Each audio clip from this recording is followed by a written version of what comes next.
کوئی بندہ اپنے عملوں سے جنت میں نہیں جائے گا، جنت میں خدا کے فضل سے جائے گا۔ لیکن یہ جو اعمال ہیں نا، یہ سبب بنیں گے اللہ کی رحمت کا، یہ ذریعہ بنیں گے خدا کے کرم کے متوجہ ہونے کا۔ جب ہم نیک اعمال کریں گے تو اس عمل کی وجہ سے رحمت ہوگی، اور وہ رحمت ہمیں اللہ کے قریب بھی لے جائے گی، اور اس رحمت کی برکت سے رب جنت بھی عطا فرمائے گا۔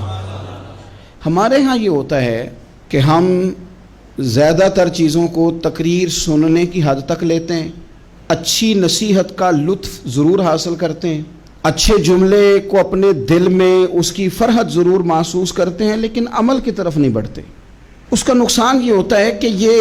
معاذ اللہ ایک باقاعدہ شعبہ بن جاتا ہے کہ میں نے بڑی خوبصورت تیار کر کے تراش خراش کر کے بات کرنی ہے، بڑی عمدہ کرنی ہے۔ اچھے ادیب تو پیدا ہوتے ہیں، اچھے خطیب، اچھے واعظ، اچھے سننے والے، داد دینے والے تو پیدا ہوتے ہیں، لیکن اگر عمل کا شوق نہ پیدا کیا جائے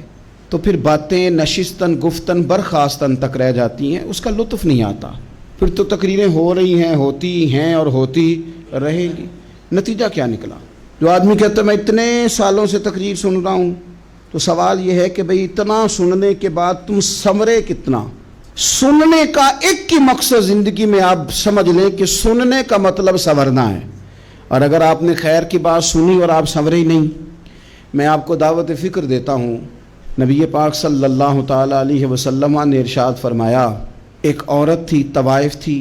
ساری زندگی اس کی گناہوں میں گزری معاذ اللہ، پھر وہ ایک کنویں کے پاس سے گزر رہی تھی، ایک پیاسا کتا اس نے وہاں پیاس سے تڑپتے سسکتے دیکھا،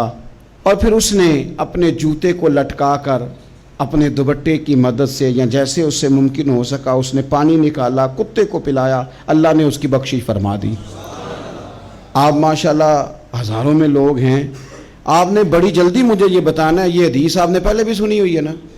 میرا خیال ہے کوئی بندہ نہیں رہا جس نے نہ سنی ہو، سنی ہوئی ہے نا ہم نے الحمدللہ۔ اتنے سارے بندے جو یہاں موجود ہیں انہوں نے سنی ہوئی ہے، تو ظاہر ہے امت مسلمہ میں جتنے لوگ ہیں ڈھیر ساروں نے یہ بات سنی ہوگی۔ لیکن میرا سوال یہ ہے، میں سڑکوں پہ روڈوں پہ سفر کرتا ہوں، ہم نے یہ حدیث درجنوں بار سنی کہ طوائف نے کتے کو پانی پلایا تو اس کی بخشش ہو گئی، لیکن حال یہ ہے کہ سڑک پر کسی گاڑی سے ٹکرا کر اگر کوئی کتا مر جاتا ہے، اب مر ہی گیا ہے، گاڑی والا، موٹر سائیکل والا، پجارو والا، بس والا کوئی اتنی جرت نہیں کرتا کہ لکڑی کے ساتھ، رسی کے ساتھ ہی پکڑ کے اسے سائیڈ پہ کر دے۔ وہ سڑک پہ مرا ہوا پڑا رہتا ہے، یہاں تک کہ گاڑیوں کے ٹائروں کے ساتھ اس کا گوشت لگ لگ کے سڑک صاف ہوتی ہے۔ اس محبوب کے ماننے والے جس محبوب نے بتایا کہ طوائف نے پانی پلایا تھا، اور ہمیں سمجھ بھی آ گئی اور حدیث پڑھ بھی لی اور سن بھی لی، پھر اس ملک کی جو مسلمانوں کا ملک ہے اس کی سڑکوں پر مرے ہوئے کتوں کو اٹھائے بھی کوئی نہ، اور زخمی کتا زخمی ہو ہی گیا ہے، اب اسے سڑک سے سائیڈ پہ ہی کر دیا جائے کم از کم، تاکہ اس کی اگر جان باقی ہے تو بچ جائے۔ تو پھر مجھے بتاؤ نا میرے دوستو، ہم نے کس لیے تقریریں سنی ہیں،